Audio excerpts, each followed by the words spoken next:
अस्सलाम वालेकुम स्टूडेंट्स, उम्मीद है आप सब खैरियत से होंगे। कल हम लोगों ने चैप्टर नंबर 1 स्टार्ट किया था जिसका नेम था हमारे पास डायरेक्ट एंड इनवर्स प्रोपोर्शन। उसके अंदर हम लोगों ने कुछ general definitions, ratio, proportion, direct proportion की डेफिनेशन देखी थी।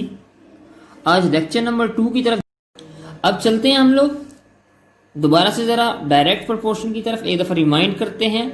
डायरेक्ट प्रोपोर्शन की डेफिनेशन थी हमारे पास एक ऐसी प्रोपोर्शन जिसमें एक क्वांटिटी को बढ़ाया जाए तो दूसरी क्वांटिटी भी उसी हिसाब से बढ़े, और अगर एक क्वांटिटी को कम किया जाता है तो दूसरी क्वांटिटी भी उसी हिसाब से कम हो, उसे हम लोग डायरेक्ट प्रोपोर्शन का नाम देते हैं।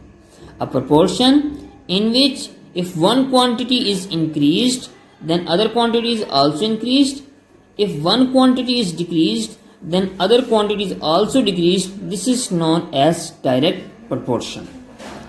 अब डायरेक्ट प्रोपोर्शन की डेफिनेशन के बाद हम लोगों ने कुछ इसका फार्मूला भी देखा था कि ये हमारे पास फार्मूला था कि प्रोपोर्शन के लिए हम लोग ये साइन यूज किया करते हैं। लेट्स सपोज हमारे पास कोई सी दो क्वांटिटीज हैं x एंड y, इसको हम इस तरह लिखेंगे x directly proportional to y, और डायरेक्टली का जब साइन खत्म करेंगे तो यहां पर k आएगा, k यूज होगा एज अ कांस्टेंट, यानी x is equal to ky where k is called proportionality constant. अब 1 बाय 1 एक्सरसाइज की तरफ चलते हैं। इससे पहले आपको फार्मूला मार्क करवाया था, ये फार्मूला हमारे पास गिवन है यहां से कि if y is directly proportional to x then y1 over x1 is equal to y2 over x2, या इसकी दूसरी फॉर्म हमारे पास यहाँ पर गिवन है। इसके अलावा एक फार्मूला इस पेज के ऊपर भी गिवन है, if y is directly proportional to x। ये भी आप लोगों को मैंने करवाया कि y is equal to kx, यहाँ से k अकेला कर लें, x मल्टीप्लाई हो रहा उस साइड भी जाकर डिवाइड हो जाएगा, यानी k is equal to y over x आ जाएगा, और इस k को हम लोग कांस्टेंट का नाम देंगे, that is called proportionality constant. चलें अब चलते हैं एक्सरसाइज 1A की तरफ।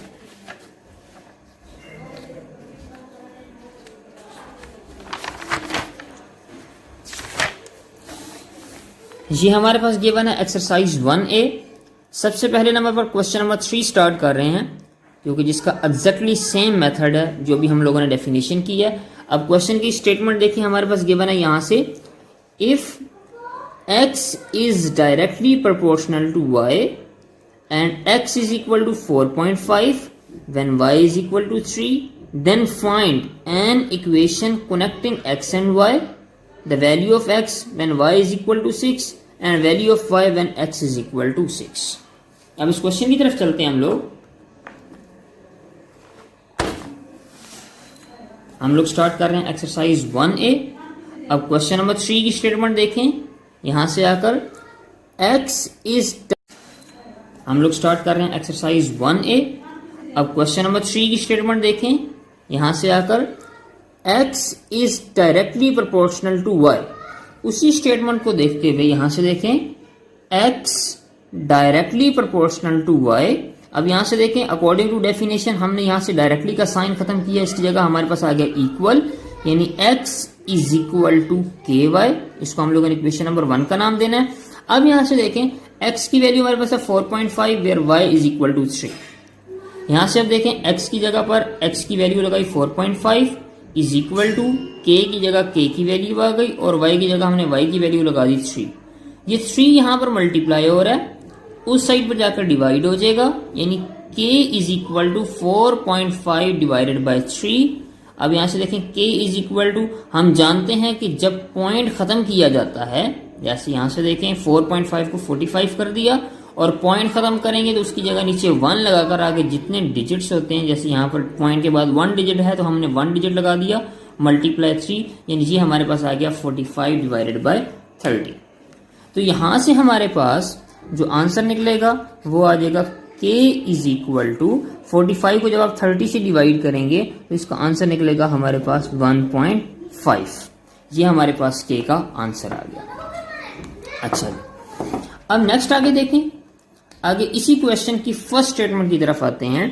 कहता है an equation connecting X and Y, इसका फर्स्ट पार्ट है हमारे पास कहता है कि आपने एक इक्वेशन लिखनी है जो कि x और y को कनेक्ट करती है। तो उसके लिए हम लोग यूज करेंगे इक्वेशन नंबर 1 जो कि हमारे पास है x इज इक्वल टू के वाई। यहां से आप k अकेला कर लें, ये y इधर मल्टीप्लाई हो रहा है, उस साइड पे जाकर डिवाइड हो जाएगा।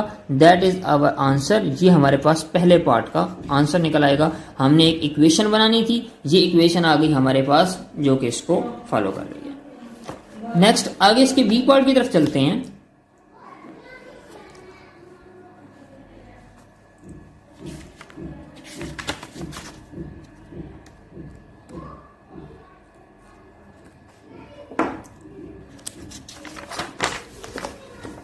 पार्ट बी, यहां से देखिए ये हमारे पास सेकंड पार्ट है, the value of x when y is equal to 6। अब यहां से देखें हम लोगों ने x की वैल्यू फाइंड करनी है, y की वैल्यू हमारे पास 6 है। स्टूडेंट्स हम लोग यहां से इक्वेशन नंबर 1 ही यूज करेंगे जो कि हमारे पास गिवन है x is equal to k1। यहां पे लिखेंगे यूजिंग 1। हमारे पास था x इज इक्वल टू के वाई। अब देखें x की वैल्यू आपने फाइंड करनी है, k की वैल्यू हमारे पास है 1.5 और y की वैल्यू हमारे पास गिवन है यहां से 6। सेम एग्जैक्ट उसी मेथड के साथ हमने यहां से क्या करना है, इसका पॉइंट खत्म किया, पॉइंट की जगह 1, आगे 5 की जगह एक डिजिट है तो 0, और यहां पर मल्टीप्लाई आपके पास ये वाला 6 एज इट इज आ गया। अब इसको सिंप्लीफाई करते हैं। Let's suppose 2 5 are 10, 2 3 are 6, 5 1 are 5, 5 3 are 15। तो x का आंसर हमारे पास आ जाएगा 9। ये हमारे पास x का आंसर आ गया। Clear students?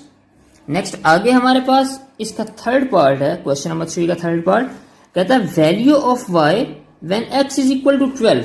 अब इसके थर्ड पार्ट के अंदर यहां से देखिए हमारे पास x की वैल्यू 12 है, y हम लोगों ने फाइंड करना है। सेम एग्जैक्टली उसी मेथड के साथ इक्वेशन यूज करेंगे, x इज इक्वल टू के वाई।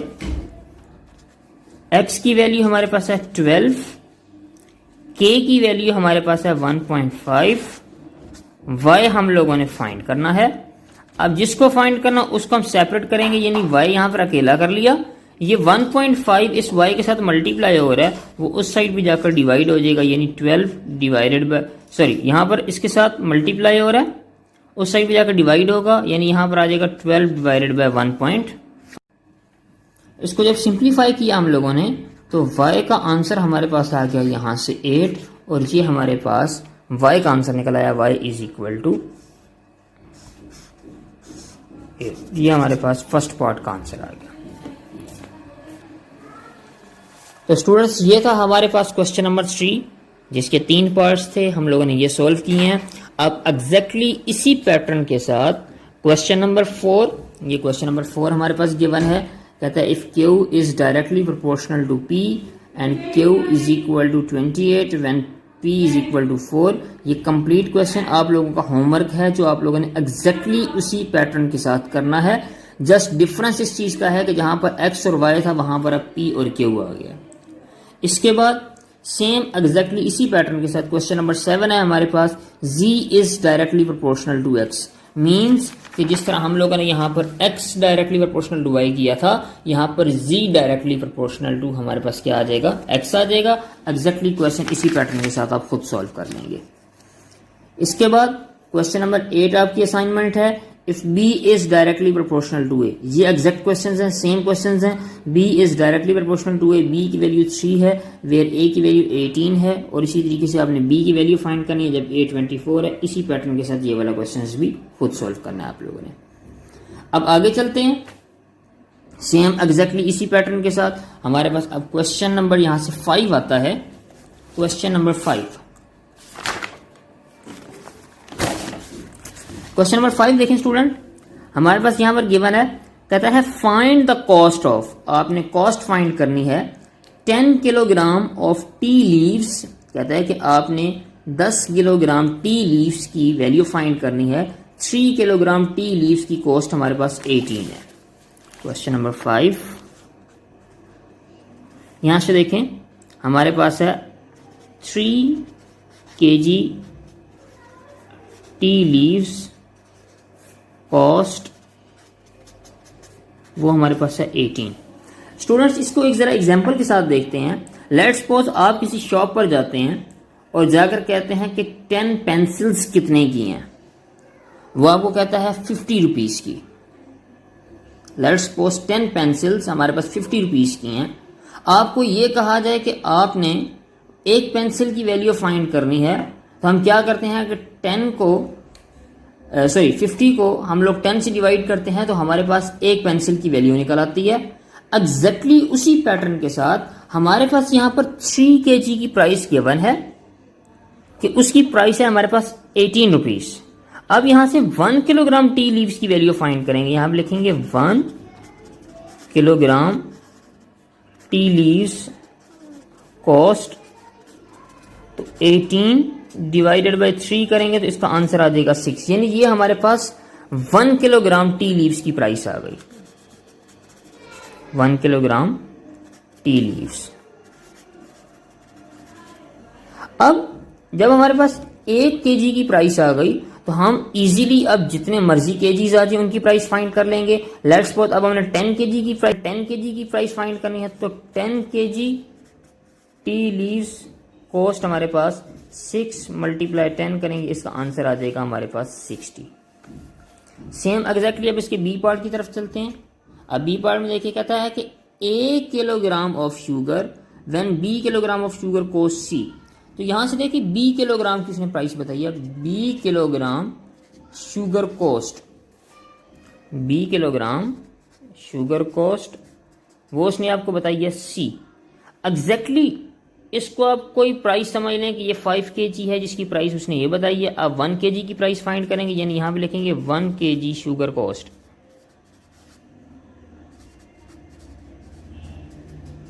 तो वो हमारे पास आ जाएगा C डिवाइडेड बाय B, यानी ये B जिस तरह ऊपर हमने पार्ट किया कि यहाँ पे 3 था, वो 3 उस साइड पे जाकर डिवाइड हुआ। सेम एग्जैक्टली यहाँ पर B है वो उस साइड पे जाकर डिवाइड हो जाएगा, यानी ये आ जाएगा C/B। अब हमने प्राइस फाइंड करनी है 1 किलोग्राम की, तो यहाँ पर आ जाएगा 1 किलोग्राम शुगर कॉस्ट। तो जिस तरह हमने यहाँ पर जितनी केजी की फाइंड करनी उसको मल्टीप्लाई कर दिया, तो सेम इसी तरह C/B मल्टीप्लाई हमारे पास A आ जाएगा, यानी ये आ जाएगा AC डिवाइडेड बाय क्या आ जाएगा आपके पास B आ जाएगा।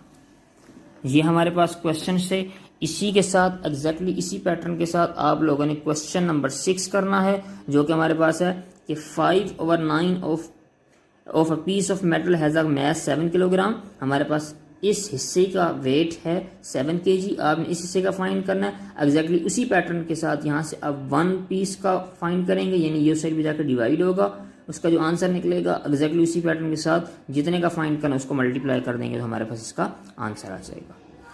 ये हमारा था आज का सेकंड लेक्चर। अब अपना होमवर्क यानी असाइनमेंट्स देख लें जो आप लोगों ने वेडनेसडे, थर्सडे, फ्राइडे और मंडे के लिए कंप्लीट करना है। उसको ज़रा देखते हैं कि आप लोगों ने कौन कौन सा काम करना है। वेडनेसडे वाले दिन मीन्स के जो आपका कल का काम है वो आपके पास है क्वेश्चन नंबर 4 और क्वेश्चन नंबर 5 तो है वो मैंने आप लोगों को खुद करवा दिया है, वही आपने प्रैक्टिस करना है। इसी तरह थर्सडे वाले दिन जो आप लोगों ने काम करना है वो क्वेश्चन नंबर 7 और क्वेश्चन नंबर 8 है आपके पास, वो आप कंप्लीट करेंगे। बाकी फ्राइडे और मंडे जो बचता है इसमें आप वही चीज़ें दोबारा से रिपीट कर लेंगे। ये जो फ्राइडे और मंडे का यहाँ पर मेंशन है ये भी आपको क्वेश्चंस नहीं करवाए हैं, ये भी आप लोगों ने नहीं करने हैं, तो ये इंशाल्लाह बाद में देखेंगे। अभी जस्ट आप लोगों ने मंडे के लिए जो होमवर्क है वो आपको क्वेश्चन नंबर 6 और 7, 6 भी इसी तरीके से आप खुद मेंशन करेंगे, इसको आप खुद प्रैक्टिस कर लेंगे। बाकी इंशाल्लाह ताला नेक्स्ट जो है वो फर्दर नेक्स्ट लेक्चर के अंदर इंशाल्लाह देख लेंगे। Thank you so much.